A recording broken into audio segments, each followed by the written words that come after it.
Já foi dito que o principal ativo do futuro, uma das características mais desejadas do mundo que está à nossa frente, é o ser humano com capacidade de foco. Por quê? O que é de fato um foco? Foco é utilizado pela medicina quando fala em foco de infecção. Foco é utilizado pela física quando está falando de convergência, por exemplo, focar a luz. Nós sabemos que no sentido de comportamento, o foco é a capacidade de ficar em uma ideia, um ponto, um objetivo, e a partir daquele ponto só se desviar dele se ele apresentar uma solução ou tiver tido início, meio e fim. Foco é a capacidade de levar uma tarefa ao fim. Foco é a capacidade de manter uma linha em uma conversa. Foco é começar um texto e terminá-lo dentro do previsto. Foco é a capacidade que eu tenho de não me desviar da meta original. Foco tem muitos significados, mas talvez a gente viva a era mais grave da falta de foco. Por quê? Nunca tivemos tantos estímulos. Nunca tivemos tantas coisas ao nosso redor, especialmente celulares, que trazem músicas, imagens, mensagens. Eu estou ali ouvindo uma música e entra uma notificação e eu vou ver, é de uma rede social e a minha foto foi vista. Isso se transformou hoje em uma verdadeira doença. A falta de foco se transformou hoje em uma característica em um mundo no qual tudo está sendo desviado a todo instante. E assim as pessoas não conseguem manter uma linha reta. As conversas são erráticas, vão para lá e para cá, as tarefas não são concluídas, alguém está indo fazer uma coisa, no caminho começa a fazer outra e passa a atender o celular. Alguém se distrai e erra gravemente no trânsito, erra gravemente em alguma atividade, porque estava sem foco. Talvez o foco seja, de fato, um grande desafio. Vamos fazer algumas distinções. Às vezes o aluno, eu tenho uma longa experiência como professor, às vezes o aluno está na sala de aula distraído, olhando para lá e para cá, não presta atenção.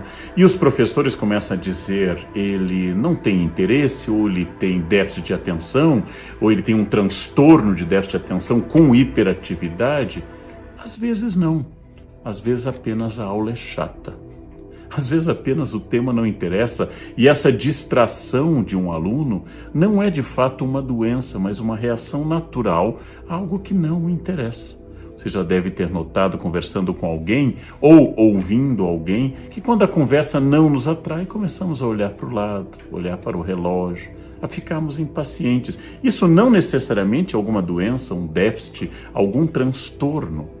Isso é apenas a realidade de que aquilo não me interessa, aquilo não atrai minha atenção. É doloroso reconhecer, mas por vezes ou somos chatos falando com os outros, ou por vezes os outros são insuportáveis quando falam conosco, por vezes o filme é desagradável, por vezes o livro é algo que não me interessa de verdade. E graças a isso, não estamos falando de falta de foco, mas falta de interesse.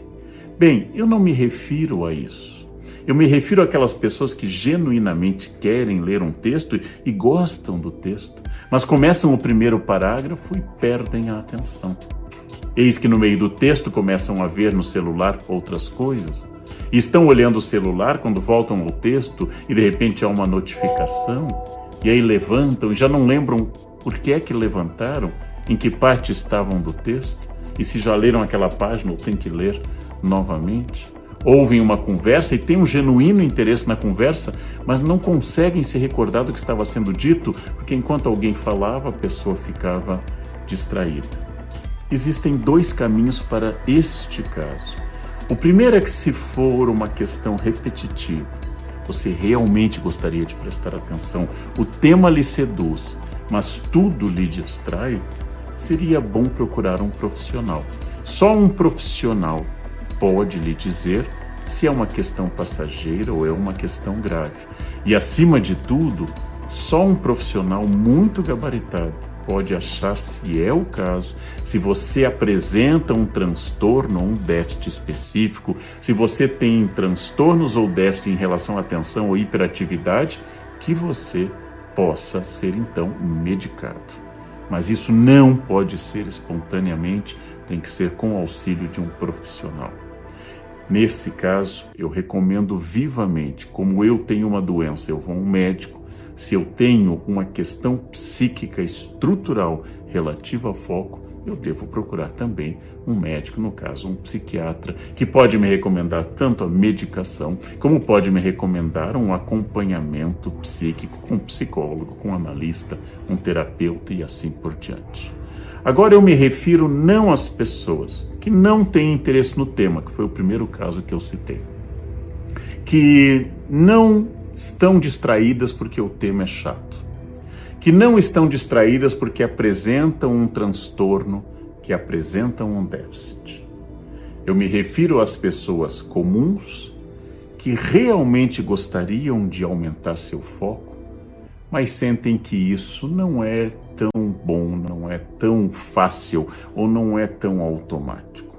O primeiro passo, eu tenho que reeducar a minha atenção. Por quê? Porque a minha atenção foi educada para as notificações do celular. O celular produziu, por exemplo, um mecanismo psíquico. E esse mecanismo psíquico faz com que a cada notificação meu cérebro se distraia e meu cérebro vicia nas notificações. Se eu tenho o desejo de ler um texto, eu vou estabelecer, é uma sugestão ampla, 5 minutos durante os quais o celular estará desligado, 5 minutos durante os quais eu ficarei naquele texto, com régua e lápis na mão, lendo atentamente aquele texto.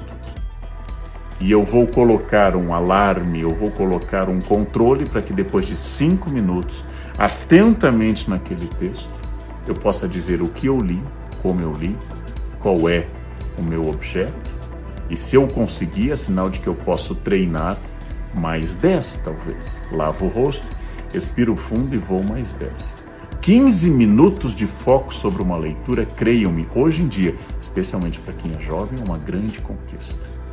Mas para isso eu tenho que afastar as distrações. Não coloco música, não ligo a televisão, desligo o celular, evito notificações e vou treinar de novo o meu foco.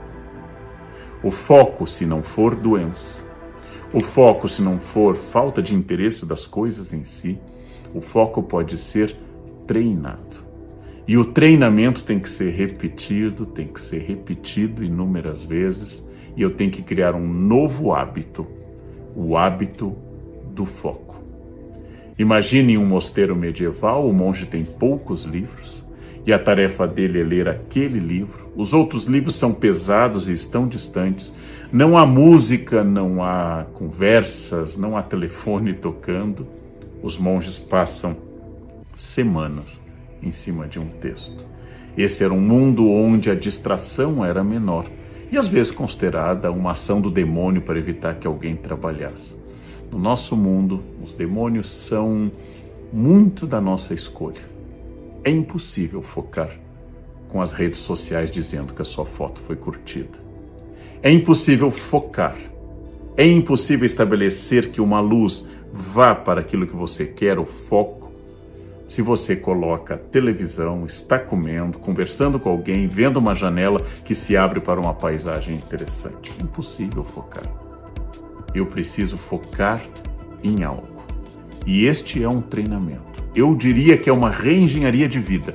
Que você ligue uma série e você decida que você vai ver aquele capítulo daquela série, bem concentrado, sem interromper.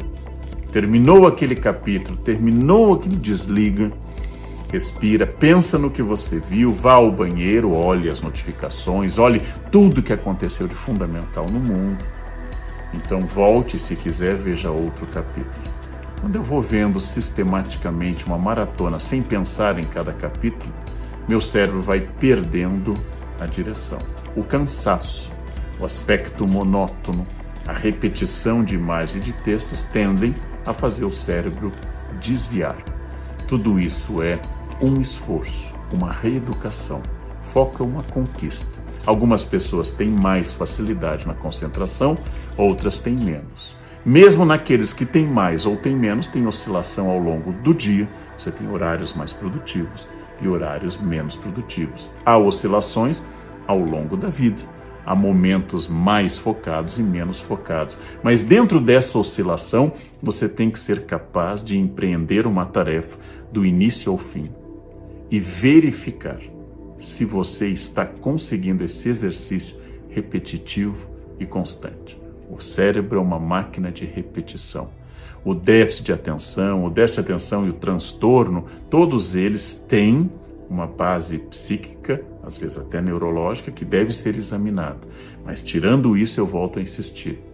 O foco é uma escolha, o foco é uma opção, o foco é uma entrega para uma tarefa. E por que ser focado? Você vai ler melhor, você vai ver melhor sua série, você vai prestar atenção em uma conversa, você vai aprender a entrar em um tema e ficar nele, e ficando nesse tema há bastante tempo, para que você possa repetir, pensar, traduzir o que você quer e ficar uma pessoa mais atenta, mais eficaz e eu diria até menos cansada, porque parte do nosso estresse é ir de um ponto ao outro sem levar nada adiante. Uma tarefa de cada vez quando possível. Uma tarefa com início, meio e fim quando possível. Avalie seu desempenho e veja se você pode com 5, 10, 15 minutos.